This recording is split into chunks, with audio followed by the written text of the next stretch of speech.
Hello again, my friends. Thanks for taking the time to watch this game. I won't say much up front. Thanks for watching. If you haven't subscribed yet, it would be really cool if you would do so. And this time we have one of the, well, in my eyes, worst matchups for Mario.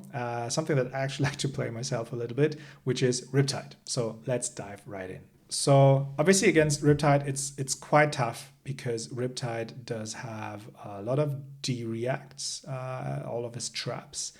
And there's also, a lot to decide up front in a way because we don't really know what Riptide is going to play. Is it more aggressive? Is it more defensive?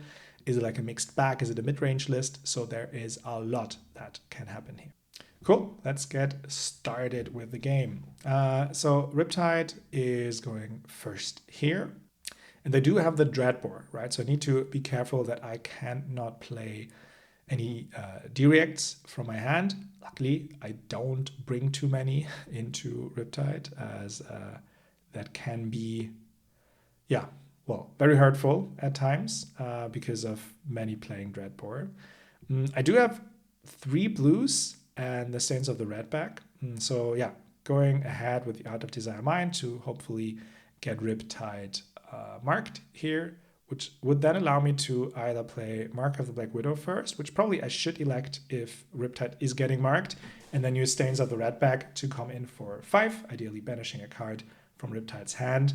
And then I could still come in for Persuasive Prognosis, for 1. Or if he does not block this, I could also play the Stains of the Red back later on the Mark of the Black Widow. But here he blocks, I can play the Stains of the Red back, and he does have his first trap, so I lose a life. I get a Frailty, which doesn't really matter here, but also the Mark of the Black Widow is blocked.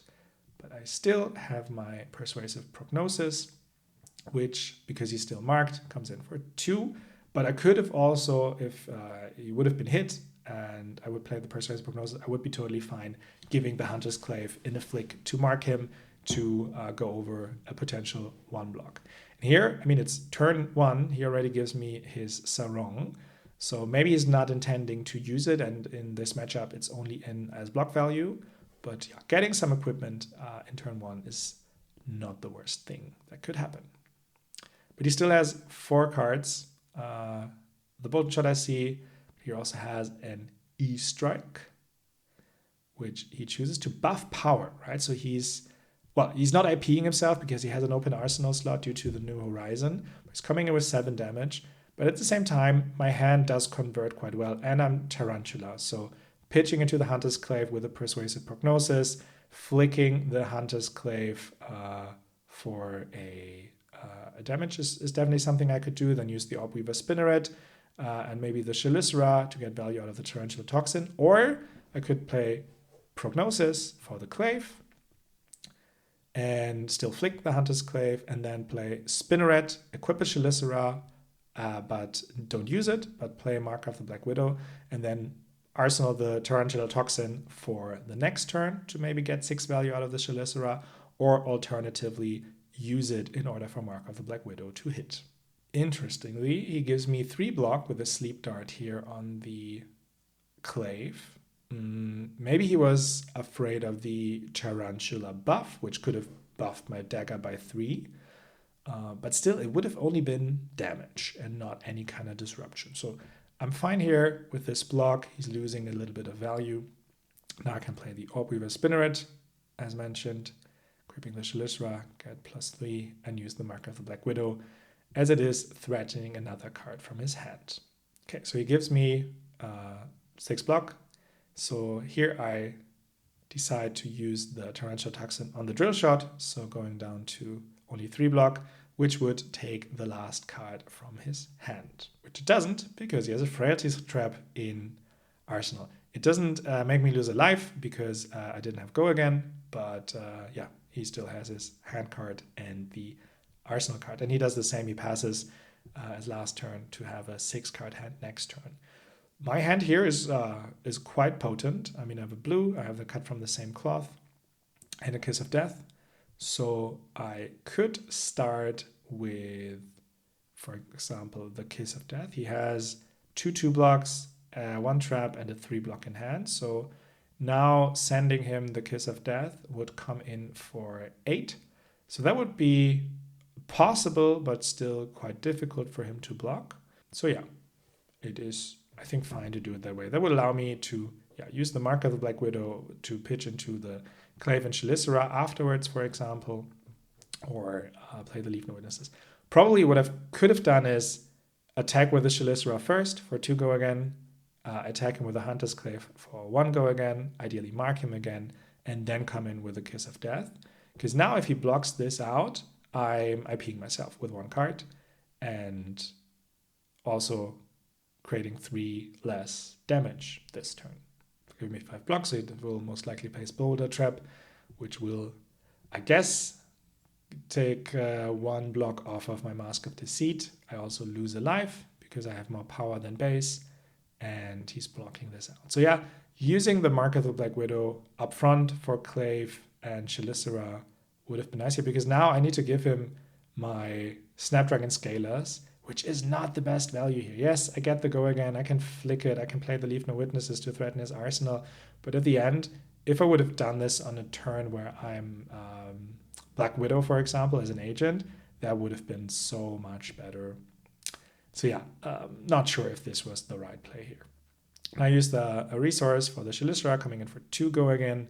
I can flick the Kiss of Death and then come in with the Leave No Witnesses, so presenting 8 more damage here on this turn after he already blocked for 8. But he has other plans. He has the Collapsing Trap available, which makes, well, sense here to play because he gets rid of 2 of my hand cards. And I mean, the Leave No Witnesses would have definitely been threatening to his Bolton shot. I lose a life, but now, yeah, I probably pass turn, put the pick up the point into Arsenal because it would only be 3 vanilla damage here.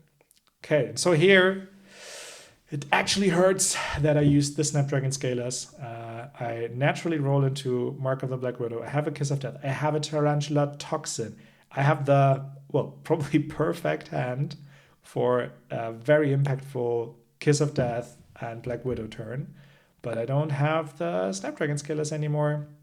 So yeah, I probably shouldn't have done this. 2 mistakes in a row here. That definitely cost me quite some value. Yeah, so starting here with the Chelicera because he's marked. So starting here with the pain in the backside, as I don't have go again anymore because I missed the Snapdragon Scalers. Here it's clear he gives me 3 block, and I can now play the Kiss of Death as well as the Tarantula Toxin in a second. But I can also buff my power up with Arakni Black Widow to go up to 9. So if he doesn't have a trap, then at least I get the last card in his hand and can push some damage through. He does have a trap, but it's, well, not enough. The thing is, it activates, so I lose 2 life here because 1 Reaper's Blade is put into graveyard. I don't get 1 of his hand cards because he doesn't have anything in hand anymore. And I only push 4 damage. So he's still at 31 life. And I already have used quite a bit of my power here. Okay, so he just passes.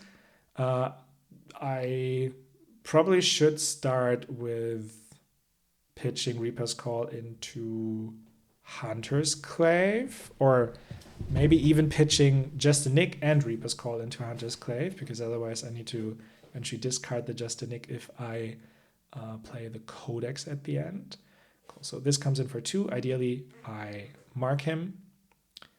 I can use then the Saber Bloodshed if I mark him, plus the Chelicera, which also allows me to flick the Hunter's Clave afterwards, because then I still have a resource floating to get it back with the pick up the point. Now he blocked it, so I still proceed with the same fashion because I want to flick the Hunter's Clave here to get the value off of it. It would also give me go again, obviously, if it hits. It doesn't increase my power though. So here he blocks, and that was, not sure if I could have played it much differently, to be honest, because I can't get going again. Don't hit him, so I can't go over the 6 block. Yeah, so again, IPing myself here. He has 3 cards. Not the best turn from my end again. He's coming in with a Scout the Periphery. So he takes a look at my deck, what's on top of it. Good deck knowledge. And now he's probably coming in with the Bolt-in shot for 6. I do have 2 codexes, which is a bit, not super ideal.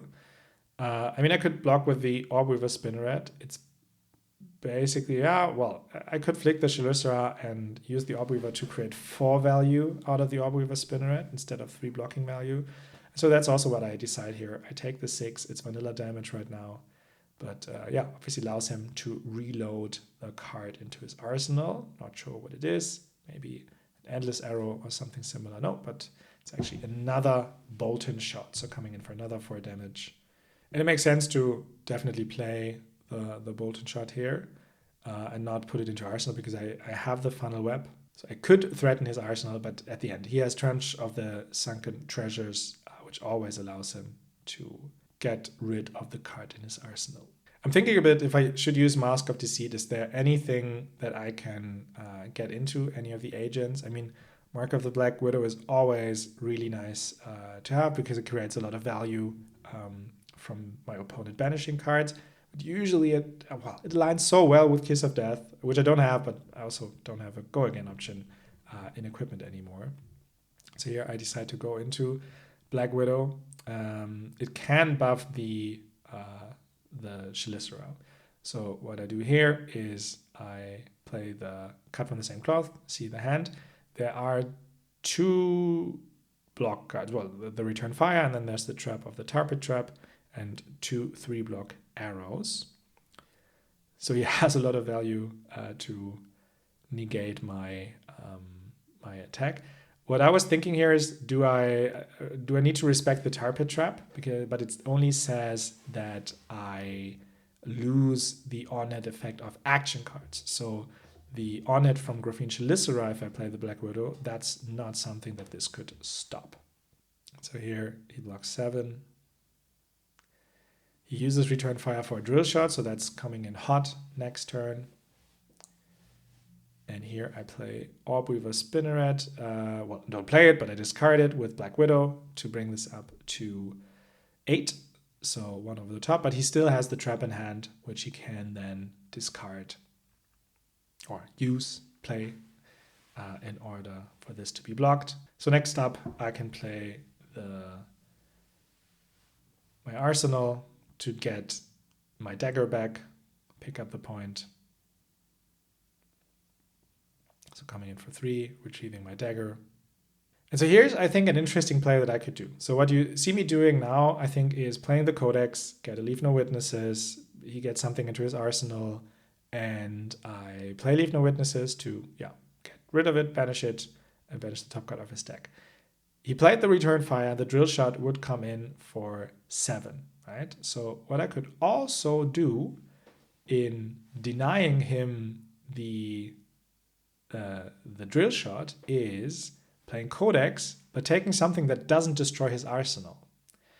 Because that way, he has a face-down card in arsenal, and Drill Shot would not have an open slot. He could still play around this by using the Trench of the Sunken Treasure to trench it away, and then he has an open slot as an instant. He can do this before his turn starts. But maybe he doesn't think about that. So that was something I could have done, but at the end it probably would have still resulted in him playing the Drill Shot. And ultimately this way I get 2 cards out of his deck and I also deal 4 damage. Okay, so CNC in Arsenal. I do have a blue, I do have a Tunic resource, so there are definitely some options that I can play this. Also together with the Upsticks and Run, it's possible to pick up the point. So probably like blocking this only with the Inertia Trap is something I could do, or I just take the 6. He gets the value of Drill Shot most likely anyway if I don't put another 3 block into this. So I could also think about keeping this for another turn. And what I can do is use up sticks and run, attack with the Hunter's Clive because he's not marked. That would be 5 go again. Could also come in with a pick up the point for another 3, and then use the Tunic resource and the Floating resource for Command and Conquer. He doesn't have an arsenal, but still 6 damage is 6 damage. And that way I would present 14 damage out of his 23, would put the Inertia Trap into Arsenal, and still would have some value for next turn. So this is most likely what you see me doing here, because there aren't too many other lines that make sense here, I would say. He actually gives me 5 block here on the Hunter's Clave. He doesn't want to be marked. Okay for me, because that wasn't part of my plan too much. So here comes pick up the point for 3. Him getting low on the cards in his hand is, in my eyes, often a sign for a Codex play, because you can preserve some life and still get quite a lot of value out of it. Here he takes the 3 from pick up the point, goes down to 20, so I take Tunic resource and come in for another 6. He takes it, so maybe it's pump plus Codex or pump plus 0 cost arrow. Good thing is I have the trap put into arsenal, so 3 block value at the ready. But it's a Command and Conqueror himself, so I can't use my trap, but I need to give him 2 cards from my hand, which is going to be Stand the Redback and Shred, I suppose. Because, yeah, Exposed doesn't block. Persuasive Prognosis is my only attack here. I mean, yes, I could still do stuff with the Chelicera and the Dagger, but at least Persuasive Prognosis is threatening his hand. And depending on what he gives me in terms of block, Exposed would give it +2 because it marks my opponent and gives it +1. So if he only gives me a 2 block or just an equipment 1 block, this could be quite some value. And even if he gives me a 3 block and I play Exposed, he becomes marked and I can transform into an agent for the next round. So my opponent is respecting this like crazy. 2 return fire and above. And he's not even putting something into his banish. So now this is very clearly a Codex of Frailty. So I still played the Exposed because I didn't want to IP myself, first of all, and also to get it marked, because the agents can be quite some value at certain stages of the game. So here he just passed. So maybe it's actually a defense reaction, one of his traps that he has here. And so my hand is, well, okayish, I would say. I can't really use the Just a Nick. It doesn't align with anything, so it's maybe my pitch card into the Chelicera, but I buffed this up quite a bit. So Save Bloodshed, up sticks and run, now using the Just a Nick as a resource for Chelicera, and I still have the Shred in my hand to minimize his block value here. So as I anticipate that he still has a trap, a direct in arsenal, it would be good for me if he only blocks for 6. That way I can shred one of his cards down to 0 block. And then even with a regular trap, with 1 regular trap, wouldn't probably be enough to survive. Well, not survive this, but to not me getting the value out of Save a Bloodshed. Okay, he didn't play any trap, any react, so he goes down to 8. I draw a card. It's a nice card. It's pain in the backside. So another 3 to 4 value, depending if he blocks or not. He does not block, and so I can select to Hunter's Clave, hit him.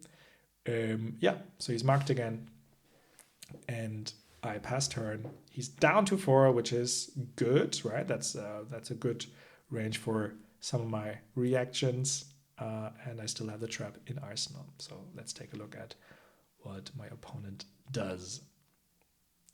For my hand, if I don't need to block, that would be fine for me. I mean, I could play, for example, the Orb Weaver Spinneret, then the Mark of the Black Widow, or even start with Chelicera, Hunter's Clave, flick Chelicera, play Orb Weaver, play Mark of the Black Widow, ideally get go again, and then leave no witnesses. But as my opponent played a Codex, I have a Frailty token now, so that makes it quite difficult for me to do that line.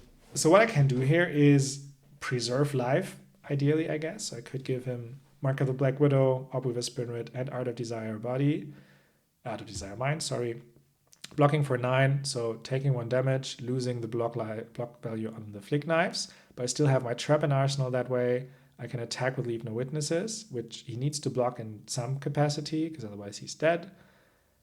And yeah, also if he does block it in full, which I would expect him now with the Arsenal, then I could also transform into one of the agents.